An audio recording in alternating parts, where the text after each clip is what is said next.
lovely students, this is Mansi. Welcome back to the channel. Now we are going to start with exercise 6.1. इससे पहले हम introduction video कर चुके हैं. So अगर आपने वो वीडियो नहीं देखा, please go and watch that video because बेटा आपको वहाँ पे कंसेप्ट सारे क्लियर हो जाएंगे. देन आपको ये क्वेश्चंस बहुत ईजी लगेंगे. ठीक है, चलो let's quickly get started. First question है इन फिगर 6.13. ये फिगर है line A B and C D intersect at O. So line A B और सी डी इंटरसेक्ट कर रहे हैं ओ पॉइंट पे.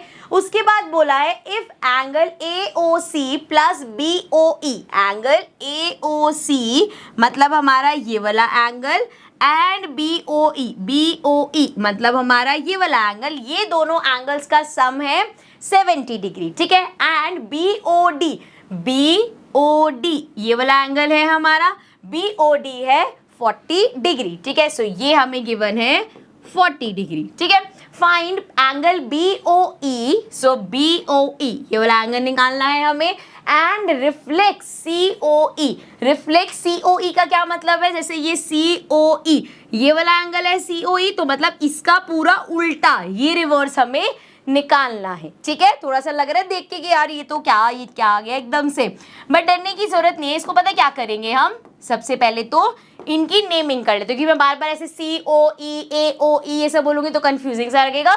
सिंपल इनके नाम रख लेते हैं. एंगल 1 ये हो गया, एंगल 2 ये हो गया, एंगल 3 ये हो गया, एंगल 4 एंड ये हो गया हमारा एंगल 5. अब जितनी चीजें हमें पता है सब इसमें अप्लाई कर देंगे. जैसे एक चीज हम मोटी मोटी पहले ही देख लो कि ये लाइन और ये वाली लाइन बोला है इंटरसेक्ट कर रही है. सो अगर ये दो लाइन इंटरसेक्ट कर रही हैं बच्चे, सो ये वाला एंगल और जो ये वाला एंगल है वर्टिकली ऑपोजिट एंगल है. सिमिलरली ये वाला एंगल और ये एंगल 4 क्या है, वर्टिकली ऑपोजिट एंगल. सो यहाँ से दिखा आपको ये एंगल 1 और एंगल 4 वर्टिकली ऑपोजिट एंगल है, मतलब इक्वल होंगे. एंगल 4 तो गिवन है ना.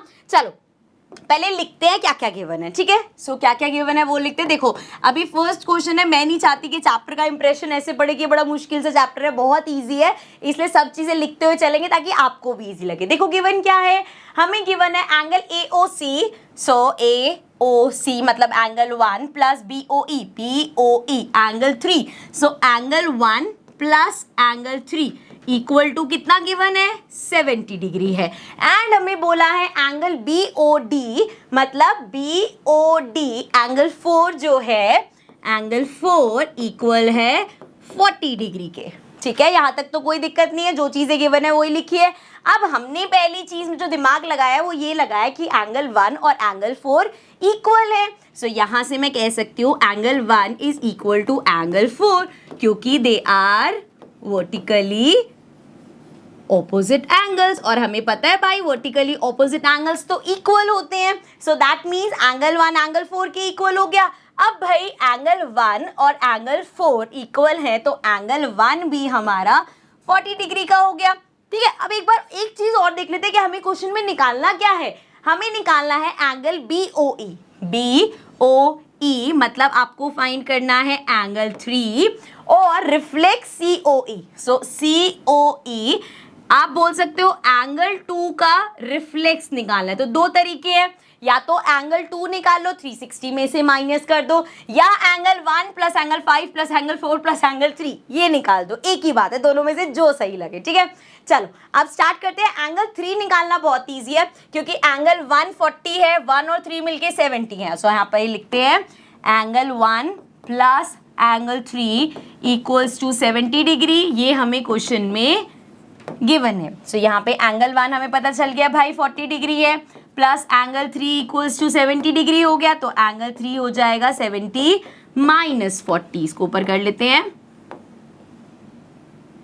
सो दैट मीन्स एंगल 3 क्या आ जाएगा हमारा, 70 में से 40 माइनस करो 30 डिग्री आ जाएगा. सो एंगल 3 आ गया 30 डिग्री. ठीक है, सो ये हो गया 40 डिग्री, ये भी हो गया 40 डिग्री और ये आ गया 30 डिग्री. ठीक है, अब अगर एंगल 2 का रिफ्लेक्स निकालना, पहली बात तो एंगल 2 निकालना बहुत इजी हो गया. क्यों, क्योंकि देखो ये जो हमारी ये स्ट्रेट लाइन है, angle 1 plus angle 2 plus angle 3 ये क्या बन रहे हैं, ये एक स्ट्रेट एंगल बना रहे हैं. सो आई कैन राइट, ऊपर लेके चलते हैं इसको, angle 1 plus angle 2 plus angle 3 equal है 180 डिग्री के, क्योंकि वो क्या है, स्ट्रेट एंगल है, या आप इसको और अच्छे से लिख सकते हो, लीनियर पेयर है। तीनों एंगल्स जो हैं हमारे स्ट्रेट लाइन पे लाई करे तो उनका सम 180 डिग्री होगा। अब एंगल 1 और 3 तो पहले ही बता रखा है 70 के इक्वल था, सो एंगल 1 प्लस एंगल 3 70 डिग्री हो गया। इसको ऐसे भी कर सकते हो भाई, एंगल 1 40 है, एंगल 3 30 है, तब भी प्लस करके 70 आएगा। सो 70 प्लस एंगल 2 इक्वल टू हो जाएगा 180 डिग्री। एंगल 2 हमारा हो जाएगा 180 माइनस 70, सो ये आ जाएगा एंगल 2 इक्वल्स टू 180 में से 70 माइनस करो, क्या आएगा, 0 में से 0 गया 0, 8 में से 7 गया 1 और 1, सो ये आ गया एंगल 2 110। लेकिन यहाँ पे नहीं छोड़ना, क्योंकि हमें क्या निकालना है, हमें रिफ्लेक्स निकालना है। सो रिफ्लेक्स ऑफ एंगल 2। देखो बच्चे, अगर आपका एंगल 2 लेट्स सपोज ये है, सो रिफ्लेक्स का मतलब है इसके ऑपोजिट, मतलब इसके अराउंड वाला जो एंगल है वो निकालना है। तो इसको निकालने का क्या तरीका है, 360 डिग्री में से आप एंगल 2 को माइनस कर दो, मतलब ये हो जाएगा 360 डिग्री माइनस 110। सो ये हो जाएगा 0 में से 0 गया 0, 6 में से 1 गया 5, 3 में से 1 गया 2। सो ये आ गया रिफ्लेक्स वाला एंगल हमारा कितना, 250 डिग्री। ठीक है, समझ में आया, इजी था क्वेश्चन। मुझे पता है पहली बार कर रहे हो लगेगा अरे बड़ा डिफिकल्ट सा है। पहली चीज तो इसमें याद रखना बेटा, इसको करने का कोई सिंगल तरीका नहीं होता। हो सकता है जैसे आप यहाँ पे देख रहे थे, अब अगर हम यहाँ पे देखें तो भाई एंगल 2 प्लस एंगल 3 और हमारा एंगल 5, ये वर्टिकली ऑपोजिट 2 प्लस 3, ये सारे भी निकाल सकते थे आप। सो बहुत सारे तरीके हैं क्वेश्चन को सॉल्व करने के, कोई एक तरीका नहीं है। आपको देखना है आपके दिमाग में सबसे पहले क्या आ रहा है, आपको बस वैसे सॉल्व करना है। ठीक है, और आंसर सेम आना चाहिए, क्योंकि एंगल का मेजरमेंट अलग अलग नहीं हो सकता ना। ठीक है, so this was the first question. Let's get to the next question. Second question पे आते हैं। Question number 2 says in figure 6.14 line X Y and M N intersect at O. So line X Y और M N intersect कर रही है O point पे। If angle P O Y, so P O Y ये जो हमारा angle है बच्चे, ये है 90 डिग्री का, this angle is 90 degree and A ratio B, यहाँ पे रेशियो दे रखा है A:B आपका 2:3 है। तो जब भी रेशियो वाला हो ना, हमेशा इसको ऐसे लेट कर लो, let the angles be 2x and 3x, इनको 2x और 3x मान लो। फाइंड C, आपको ये एंगल C फाइंड करना है। तो भाई अगर ये एंगल C फाइंड करना है, इसके लिए आपको एंगल AB भी चाहिए। दो तरीके हैं, देखो इंटरसेक्टिंग लाइंस कौन सी हैं, एक ये है और एक ये है, ये इंटरसेक्ट कर रही है। सो एक तरीका तो ये है कि आपके पास एंगल A आ जाए, 90 प्लस एंगल A करना इक्वल होगा C के, क्योंकि वर्टिकली ऑपोजिट एंगल है। या आप एंगल B निकाल लो, ये हमारी स्ट्रेट लाइन है, angle B plus angle C 180 degree होगा। दोनों तरीके से आंसर सेम ही आएगा। ठीक है, तो स्टार्ट करते हैं। सबसे पहले निकालते हैं अपना एंगल A और एंगल B। अब यहाँ पे देखो एंगल AB और ये 90 डिग्री, ये पूरा हमारा क्या बनेगा, लीनियर पेयर बनेगा। मतलब पहली चीज तो angle A plus angle B 90 degree हो गए भाई, अगर ये 90 है सो बाकी बचा हुआ भी 90 है। या इसको और अच्छे तरीके से आप ऐसे लिख सकते हो, A plus B plus 90 degree, इस 90 डिग्री को भी साथ ले लो, ये एक स्ट्रेट लाइन पे बन रहे हैं। सो ये इक्वल होगा 180 डिग्री के, क्योंकि ये लीनियर पेयर है। बेटा हमेशा जो भी पॉइंट करोगे ना, ब्रैकेट में मेंशन करना पड़ेगा। ये नहीं डायरेक्ट लिख दिया एंगल 1 इक्वल होगा एंगल 2 के, आपको बताना पड़ेगा कि ये वर्टिकली ऑपोजिट एंगल है, ये लीनियर पेयर है, ये सब आपको ब्रैकेट में मेंशन करना है, वरना इसके मार्क्स कटेंगे। ठीक है, चलो आप देखो जरा, एंगल A क्या है हमारा 2x प्लस B क्या है हमारा 3x प्लस 90 इक्वल्स टू 180। सो ये हो जाएगा 3 4 5, ये आ गया 5x, 90 को उधर भेजो, 180 में से 90 माइनस करोगे 90 आ गया, x इक्वल्स टू आ गया 90 अपॉन में 5। ठीक है, अब इसको डिवाइड कर लो, 5 1 जा 5, 6 7 8 9 40 आ गया, मतलब ये आ गया 18। तो x आ गया हमारा 18, पर x क्या है, हमें तो एंगल्स चाहिए, 2x और 3x। तो 2x की बात करें तो 18 इंटू 2 कर देंगे, एंड 3x की बात करें तो 18 इंटू 3 हो जाएगा। तो 18 इंटू 2 मतलब 36 हो गया हमारा, विच मीन्स एंगल A जो है that is 36 degree and 18 into 3 करेंगे सो ये हो जाएगा 54 विच मीन्स एंगल बी आ जाएगा 54 डिग्री। ठीक है, सो अब आपकी चॉइस है, या तो आप लिखो angle C equals to 90 plus A vertically opposite, या सिंपल हम लिखेंगे angle B plus angle C, यहाँ पे लिख लेते हैं angle B plus angle C equal होगा 180 डिग्री के, क्योंकि वो एक लीनियर पेयर बना रहे हैं। सो इस केस में एंगल बी अभी हमने निकाला कितना है 54 प्लस एंगल सी हमें फाइंड करना है इक्वल्स टू 180, इसको ऊपर ले चलते हैं। सो ये हमारा हो जाएगा एंगल सी इक्वल्स टू, ये क्या हो गया, angle C equals to 180 minus 54, 10 में से 4 गया 6 आ जाएगा, 7 में से 5 माइनस करो 5 6 7, ये 2 आ गया और ये 1, तो एंगल सी हमारा आ गया 126 डिग्री। यही हमें क्वेश्चन में निकालना था। So this was question 2। आते हैं नेक्स्ट क्वेश्चन पे। Question number 3 says in figure 6.15 angle P Q R equals to angle P R Q. So P Q R ये जो एंगल है, let's call this angle A and then angle P R Q, इस ये angle जो है बच्चे इस angle के इक्वल है, तो ये ए है, सो ये भी एंगल ए हो गया। ठीक है, then prove that P Q S मतलब ये वाला angle is also equal to P R T. अब हमें प्रूफ ये करना है कि ये जो पी क्यू एस ये वाला एंगल है ये इस बाहर वाले एंगल के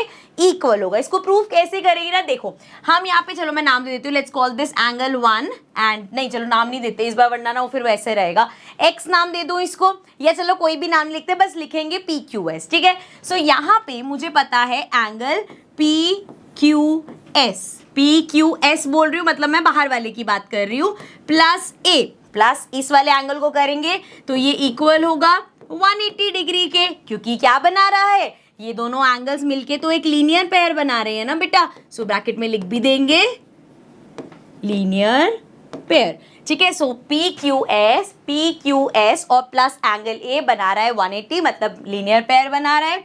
सो यहाँ से मैं कह सकती हूँ angle P Q S equal हो गया 180 डिग्री माइनस ए के।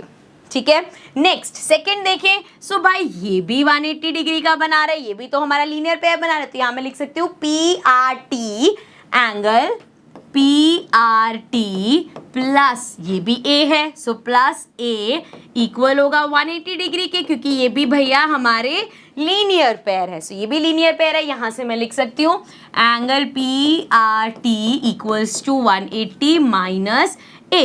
अब भैया अगर हम इसको नाम दे दें इक्वेशन 1 और इसको नाम दे दें इक्वेशन 2, तो आप देख सकते हो ये एंगल जो है वो भी 180 माइनस ए है, ये एंगल जो है वो भी 180 माइनस ए है। तो हम सिंपल लिखेंगे फ्रॉम 1 and 2, फर्स्ट और सेकंड से हम कह सकते हैं, हमारा यहाँ लिख दूं एंगल पी क्यू एस जो है वो इक्वल है एंगल पी आर टी के। सो यही हमें क्वेश्चन में प्रूफ करना था भाई। अब ए चाहे कुछ भी ले लो, मान लो ए 80 डिग्री है, 180 माइनस 80 ये भी 100 हो गया, 180 माइनस 80 ये भी 100 हो गया। सो ए की कोई भी टर्म रखोगे ये दोनों एंगल्स सेम ही आएंगे। ठीक है, so this was the third question. Let's get to the next question. So question number 4 says in figure 6.16 if x plus y equals to w plus z.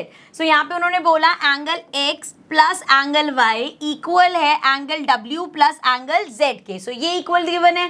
Then prove that AOB is a line. आपको क्या prove करना है कि ये जो AOB बन रही है ये एक लाइन है। याद रखो, याद करो जब हमने इंट्रोडक्शन किया था तो हमने बोला था अगर कभी ऐसे प्रूव करने के लिए आ जाए कि प्रूव करो ये लाइन है, सो सिंपली यहाँ पे जो लीनियर पेयर बन रहा होगा अगर हम उसके एंगल्स 180 डिग्री के इक्वल प्रूव कर दे तो हमारे को हम बोल पाएंगे कि ये एक लाइन है। सो यहाँ पे या तो आप x प्लस वाई प्रूव कर दो कि भाई वो 180 डिग्री का है, या आप w प्लस z को प्रूव कर दो कि वो 180 डिग्री का है। सो हम प्रूव कर पाएंगे कि AOB एक लाइन है। ठीक है, ये तो समझ में आ गया करना क्या है क्वेश्चन में। चलो फिर स्टार्ट करते हैं।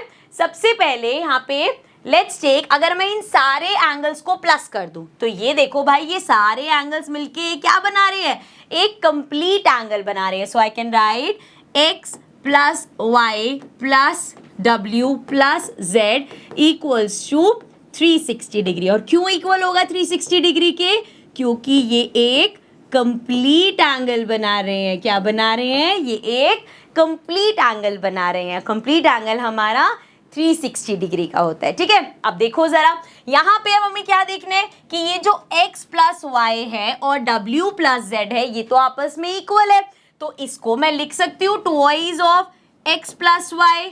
समझ में आया? देख जैसे अब भाई w प्लस जेड इक्वल है अगर x प्लस वाई के, तो w प्लस जेड की जगह भी लिख दो x प्लस वाई। देखो ऐसे करके दिखाती हूँ, अगर किसी को कंफ्यूजन है तो x प्लस वाई तो है, यहाँ पे w प्लस जेड जो है ना वो भी x प्लस वाई के इक्वल है। सो मैंने एक और बार लिख दिया x प्लस वाई, तो ये क्या हो गया 2x प्लस 2y हो गया, 2 कॉमन लो आ गया x प्लस वाई। ठीक है, ये इसका एक्सप्लेनेशन है। सिंपल चीज यही है कि भाई ये तो x प्लस वाई का एक पेयर है, यहाँ पे भी x प्लस वाई आ गया, तो twice of x plus Y हो गया। कैसे आया? यहाँ पे आपको दिख ही जाएगा ये कैसे आया। समझ में आ गया? इसी को ही देखो आप ट्वाइस ऑफ जैसे x प्लस वाई लिखा है, इसी को twice of w plus Z भी लिख सकते हो। It's one of the same thing. भाई x प्लस वाई की जगह w प्लस जेड लिख दो तो वो twice of w plus Z आ जाएगा, तो एक ही बात है। ठीक है, so this is equal to, अभी हमने देखा यहाँ पे तो हमने इसको करा, सो ये इक्वल है 360 डिग्री के। भाई 2 को उधर ले जाओ तो ये आ जाएगा x plus Y equals to 360 upon में 2, तो ये हो जाएगा x plus Y equals to, इसको डिवाइड करो ये आ जाएगा 180 डिग्री। तो अगर हम कह रहे हैं भाई एंगल x और y, इसको जरा रब करो, एंगल x और एंगल y ये मिलके अगर एक लीनियर पेयर बना रहे हैं 180 डिग्री बना रहे हैं, तो आप ऐसे लोगे since x plus Y is forming a linear pair therefore AOB is a line. ठीक है, इजी क्वेश्चन था। चलो नेक्स्ट क्वेश्चन पे चलते हैं। फिफ्थ क्वेश्चन है, so question number 5 says in figure 6.17 PQ is a line. So ये एक लाइन है। अब सोचोगे लाइन बताने वाली क्या बात है? अगर आपको क्वेश्चन में गिवन है कि ये लाइन है तभी हम लीनियर पेयर्स ले पाते हैं। ठीक है, आगे बोला है OR is perpendicular to line PQ। अब ये जो OR है वो इस लाइन के परपेंडिकुलर है। जब भी कोई परपेंडिकुलर आता है तो वो 90 डिग्री का एंगल बना रहा है। मतलब यहाँ पे आप देख सकते हो एंगल बना हुआ है ना, इस तरीके से अगर ये स्क्वायर सा दिख रहा है मतलब ये 90 डिग्री का एंगल है। सो ये एंगल 90 डिग्री हो गया। आगे हमें बोला है OS is another ray line between rays OP and OR। सो OS एक और रे है जो इन दो रेस के बीच में कहीं लाई कर रही है। Prove that angle ROS equals to half of angle QOS minus angle POS। अब देख के लग रहा है अरे भाई ये तो ढूंढो पहले कौन से एंगल्स की बात करें, थोड़ा सा कंफ्यूजिंग लग रहा है, बट हम अपनी कंफ्यूजन को खत्म करते हुए ना पहले ही एंगल्स को नाम लेते हैं, इसको सिंप्लीफाई कर लेते हैं क्वेश्चन को। अगेन क्वेश्चन करने के अलग अलग मेथड हो सकते हैं। आई ट्राई माई बेस्ट कि मैं आपको सबसे ईजी मेथड बताऊं। ठीक है, तो अब इसमें देखो पहले बात हुई एंगल ROS मतलब इस एंगल की बात हुई। Let's call this angle A। ठीक है, समझ में आया? इस ROS को मैंने नाम दे दिया A। ठीक है, equals to half of angle QOS। अब देखो QOS, ध्यान से देखना बच्चे, अगर वो बोल रहे हैं QOS तो इसमें ये पूरा एंगल आ रहा है। समझो इस बात को, QOS में QOR और ROS ये दोनों एंगल आ रहे हैं और ये दोनों एंगल मिल के इसको नाम दे देते हैं हम एंगल B। ध्यान रखना, ये मत कंफ्यूज होना कि ROQ को मैंने एंगल B नाम दिया, इन दोनों को मिला के मैंने बोला ये एंगल B हो गया। सो सिंपल मैं यहाँ पे लिख देती हूँ B माइनस, अब देखो POS बचा, POS मतलब इस एंगल की बात हो रही है। सो एंगल POS इसको नाम दे देते हैं हम C। तो अब ये थोड़ा सा सिंप्लीफाई हो गया कि आपको ये प्रूव करना है A equals to half of B minus C। ठीक है, अब भैया चलो पता चल गया क्या है। अब तो हमारे पास तो वही है जो हमें छोटी छोटी चीजें पता है। जैसे अगर मैं यहाँ पे इन दो एंगल्स का रिलेशन देखूं, एंगल A और C को अगर मैं प्लस करूं तो 90 डिग्री मिलेगा। कैसे? देखो भाई, अगर ये पूरा एक लीनियर पेयर बनाता है, ठीक है, यहाँ पे उन्होंने बोल दिया कि इतना पार्ट 90 डिग्री है, तो बचा हुआ पार्ट भी तो 90 हुआ ना, 180 माइनस 90। सो यहाँ से मैं कह सकती हूँ एंगल A, या सीधा ABC लिख रहे हैं, एंगल छोड़ो, A प्लस C इक्वल है 180 नहीं 90 डिग्री। सो ये इक्वल है 90 डिग्री के, इसको नाम दे दिया मैंने फर्स्ट इक्वेशन। सो A और C के बीच में एक रिलेशन मिला, दैट इज कि ये दोनों प्लस करके वहां पे 90 डिग्री बनाएंगे। इसके अलावा देखो और क्या है हमारे पास, हम यहाँ पे बोल सकते हैं ये एंगल B जो है, ये पूरा बच्चे ध्यान से देखना, एंगल B और C। अब ये एंगल B और ये एंगल C क्या बना रहे हैं? एक स्ट्रेट एंगल बना रहे हैं ना, मतलब 180 डिग्री है। सो यहाँ से मैं कह सकती हूँ B प्लस C इक्वल है 180 डिग्री के, इसको नाम दे देते हैं 2। ठीक है, अभी तक कुछ ऐसा कंफ्यूजिंग नहीं है, सिर्फ मैंने देखा कि भाई पहले जो क्वेश्चन में लिखा था वो ले लिया। अब हमें कौन कौन से रिलेशन पता है, एक लीनियर पेयर ही बन रहा है यहाँ पे, तो उस हिसाब से A और C का पेयर बन के 90 डिग्री है, B और C का पेयर बन के 180 डिग्री है, वही हमने लिख लिया। अब यहाँ पे बस एक चीज करना है कि यहाँ तक आने के बाद तो आप रुक जाओगे कि भाई और तो हमारे पास कुछ है नहीं, लेकिन अगर मैं ये वाली जो फर्स्ट इक्वेशन है इसको मल्टीप्लाई कर दूं 2 से, क्यों मैम, क्यों मल्टीप्लाई कर दोगे एवी, क्योंकि यहाँ पे फिर मेरे पास ये भी 180 आ जाएगा, तो मैं यहाँ पे इनको कंपेयर कर पाऊंगी और यहाँ तक पहुंच पाऊंगी। मैं आपको बता रही हूँ, इससे सिंपल मेथड आपको कहीं नहीं मिलेगा, क्वेश्चन वरना बहुत कंफ्यूजिंग लगेगा। ठीक है, सो अब क्या कर रहे हैं हम, मल्टीप्लाई इक्वेशन 1 बाय 2। अब अगर हम इसको 2 से मल्टीप्लाई करते हैं तो ये हो जाएगा 2 ब्रैकेट में A plus C equals to 90 into 2 हो जाएगा। सो ये हमारा आ गया 2A plus 2C equals to 180। ये मैंने ऐसे लिख दिया 2A प्लस 2C, अगर आप इसको ऐसे ही लिखोगे तब भी कोई दिक्कत नहीं है। अब इस इक्वेशन को नाम दे देते हैं इक्वेशन 3। अब जरा मेरे को एक बात बताओ यार, एक सिंपल सी बात बताओ, यहाँ पे मैं बोल रही हूँ कि भाई B प्लस C 180 के इक्वल है, यहाँ पे मैं बोल रही हूँ 2A प्लस 2C 180 के इक्वल है। सो यहाँ से हम बोल सकते हैं ना कि भाई ये भी अगर 180 के इक्वल है और ये भी 180 के इक्वल है तो ये आपस में भी इक्वल ही होंगे भाई। सो यहाँ से हम कह सकते हैं B प्लस C इक्वल है 2A प्लस 2C के। ठीक है, सो लिख देते हैं फ्रॉम सेकेंड एंड थर्ड। तो सेकेंड और थर्ड इक्वेशन से हमने देखा जब दोनों ही 180 के इक्वल है तो आपस में इक्वल होंगे। अब देखो जरा, अब बस हमें इसको सॉल्व करना है। ध्यान में क्या रखना है, निकालना क्या है, एंगल ए निकालना है। चलो यहाँ से जरा एंगल ए निकालने की कोशिश करें। पहले यहाँ से इसको एंगल ए को खाली कर दे, इसको यहाँ ले आओ। सो ये हो जाएगा B प्लस C एंड यहाँ पे प्लस 2C है, इधर आके माइनस 2C हो गया इक्वल्स टू 2A। अब यहाँ पे देखो C वाले तो B को तो कुछ कर नहीं सकते, B को एज इट इज रहने दो, इसको सॉल्व करो, प्लस माइनस माइनस 2C में से C माइनस करो, क्या आएगा, C आ जाएगा, माइनस C आ गया, तो ये हो गया B minus C and this is equal to 2A। अब ये देखो 2 यहाँ मल्टीप्लाई हो रहा है, इधर आके डिवाइड होगा, तो B माइनस C अपॉन में 2 आ गया इक्वल्स टू A। अब देखो जरा यहाँ पे हमें क्या करना है, सिंपल लिख सकती हूँ मैं इसको, A इक्वल्स टू 2 का मतलब क्या है, हाफ, एंड यहाँ पे B माइनस C। सो अब जरा जाके देख लो, क्वेश्चन में यही तो हमें प्रूव करना था, A equals to half of B minus C, A equals to half of B minus C। This is the most simplest way जिसमें आप ये टाइप का क्वेश्चन कर सकते हो। जहां पे भी ऐसा कुछ दिखे ना, एंगल्स मिक्स होके एक एंगल बना रखे, वहां पे हमेशा जो गिवन है उनके नाम कर लो। जब आप ऐसे करोगे ना बेटा, अगर आप इसमें लगे रहते हैं एंगल ROS PQR, तो बार बार फिगर देखते रहते हो और कहीं ना कहीं कोई ना कोई गलती हम कर देते हैं, इसलिए नेमिंग करने से फायदा हो जाता है। बस ये चीज ध्यान रखनी है, अगर एग्जाम में इस तरह का कोई क्वेश्चन आता है, या तो आप पूरा लिखोगे कि भाई एंगल ROS को आपने A लेट किया है, QOS को E लेट किया है, अदरवाइज ऑलवेज मेक श्योर कि छोटी सी तो फिगर होती है, इसको अपनी आंसर शीट में बना देना, ताकि टीचर को कंफ्यूजन ना रहे, पता नहीं ABC क्या ही ले रखा है इसने। ठीक है, सो मेक श्योर ये फिगर आप बना देना, या पूरा कंप्लीटली मेंशन करना कौन से एंगल को A लिया है, किसको B लिया है, किसको C लिया है। ठीक है, so now we'll move to the next question, question number 6, last question है इस एक्सरसाइज का। So the question says it is given that x, y, z equals to 64 degree. So angle figure हमें देनी रखी तो बना लेते हैं, यहाँ पे इसको यहाँ लेके चलते हैं। ये हमने बना लिया x, y, z एंगल, अपना नेमिंग भी कर देते हैं। ये हो गया x, ये हो गया y, ये हो गया z, x, y, z है और एंगल कितना है, 64 डिग्री का है। आगे हमें दे रखा है and X Y is produce to point P। अब ये जो एक्स वाई है, ये जो एक्स वाई है, इसको फर्दर ऐसे प्रोड्यूस किया एंड पॉइंट P तक ले गए। ठीक है, इसको बना देते हैं, यहाँ से इसको जरा उठा के इसके ऊपर कर देते हैं इस तरीके से। अब इस एक्स वाई को आगे एक्सटेंड किया उन्होंने P पॉइंट तक। ठीक है, इस तरीके से आ गया। आगे क्या बोला है, draw a figure from the given information if ray Y Q bisects angle Z Y P. Angle Z Y P, ये वाले एंगल की बात हो रही है बेटा, इस एंगल की बात हो रही है।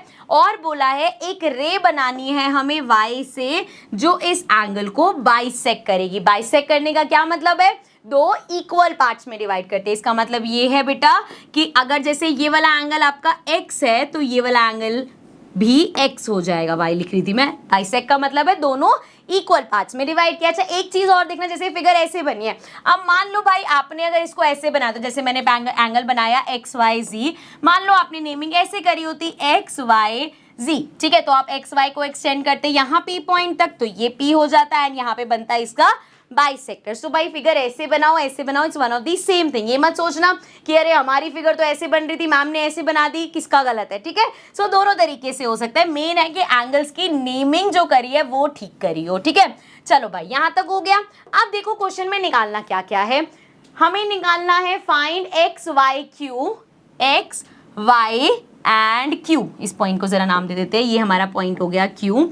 सो एक्स वाई क्यू अगर आपको निकालना है, मतलब ये वाला पूरा एंगल निकालना है, हम कह सकते हैं 64 प्लस एक्स निकालना है, यहाँ लिख दूं मैं 64 डिग्री प्लस एंगल एक्स निकालना है, तो मतलब एक्स चाहिए होगा हमें। नेक्स्ट क्या निकालना है, and reflex Q Y P. अब क्यू ये रहा, क्यू वाई पी मतलब अगेन ये हमारा एंगल एक्स हो गया, इसका रिफ्लेक्स मतलब एंगल एक्स निकाल लो, उसके बाद 360 में से माइनस कर दो, हो जाएगा। सो अब भाई इस क्वेश्चन में हमें स्टार्ट करते हैं, अब सॉल्व करते हैं। दोनों ही केसेस में हमें एक्स की वैल्यू चाहिए, क्योंकि देखो ये तो हमें बाइसेक्ट किया तो पता है दोनों एंगल इक्वल है, एक्स की वैल्यू निकल जाएगी तो हमारा ये भी निकल जाएगा और ये भी निकल जाएगा। सो स्टार्ट करते हैं। सो देखो अब इस पूरी फिगर में हमें एक ही चीज समझ में आ रही है कि ये जो पूरा एंगल है ये हमारा 180 डिग्री का है, क्योंकि ये स्ट्रेट लाइन बन रहा है जब हमने उसको एक्सटेंड किया तो। सो ये मिला के क्या बनेगा, 180 डिग्री बनेगा। सो यहाँ पे मैं इसको ऐसे लिख सकती हूँ, एंगल 64 डिग्री। अच्छा आप लिखोगे ना तो पूरा लिखना, angle X Y G plus angle Z Y Q plus angle Q Y P,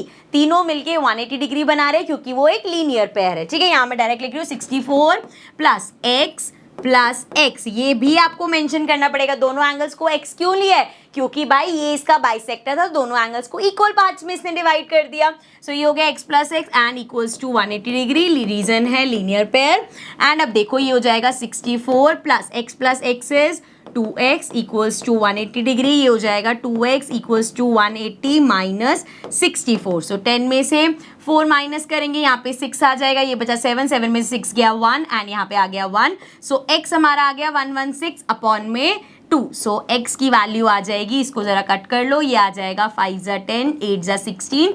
सो ये आ गया बच्चे 58 डिग्री, ठीक है। अब देखो जरा फिर से एक बार बात कर लेते हैं, निकालना क्या है, x की वैल्यू आ गई 58, मतलब ये एंगल भी 58 डिग्री का हो गया और ये एंगल भी 58 डिग्री का हो गया। अब हमें निकालना क्या है भाई, angle X Y Q, X Y Q मतलब ये एंगल निकालना है। मतलब आप ऐसे लिखोगे, मैं लिख देती हूँ, चलो angle X Y Q equal है angle X Y Z plus angle Z Y Q. अरे which means this is equal to 64 plus x and 64x अभी हमने निकाला, x कितना है 58 डिग्री, सो प्लस 58 डिग्री। सो ये हो जाएगा, ये आपको दिख रहा है ना, कहीं मैं ज़्यादा उधर चली गई, दिख रहा है। सो ये हो गया 8, 9, 10, 11, 12 एंड ये हो जाएगा 6, 6, 12। सो ये आ गया हमारा 122 degree. So this is 122 degree. अब देखो reflex of Q P Y, Q P, अरे कहाँ गया, सॉरी, क्यू वाई पी इस एंगल का रिफ्लेक्स। तो एंगल क्या है 58। सो हमें पता है अगर हमें इसका रिफ्लेक्स निकालना है, सो हम सिंपली 360 डिग्री में से इस एंगल क्यू वाई पी को माइनस कर देंगे, which will be 360 minus Q Y P कितना है 58 है, अभी हमने निकाला x हमारा 58। आप 10 में से 8 माइनस करेंगे 2 आ जाएगा, ये बचा 5, 5 में से 5 गया 0 एंड यहाँ पे बचेगा 3। सो ये आ गया 302 डिग्री। सो ये जो हमसे पूछा था रिफ्लेक्स वाला, ये हो जाएगा 302 डिग्री के इक्वल, ठीक है। आई रियली होप समझ में आ गया होगा, आपको अच्छे से क्लियर हो गया होगा। अगेन आई वुड से कि बेटा इन क्वेश्चंस को आप अलग अलग टाइप से कर सकते हो, आपके दिमाग में पहले क्या चीज आ रही है उस हिसाब से आप करोगे क्वेश्चन, ठीक है। So now this was the last question of this exercise, so we will begin with the next exercise but in the next session of course. So I see you all in the next video. Till then अगर आपने channel को subscribe नहीं किया, so please make sure to subscribe the channel and also hit the bell icon, ताकि कोई भी update आए, कुछ भी चैनल पे डले तो आपके पास नोटिफिकेशन आ जाना। I will see you all in the next session. Bye bye for now.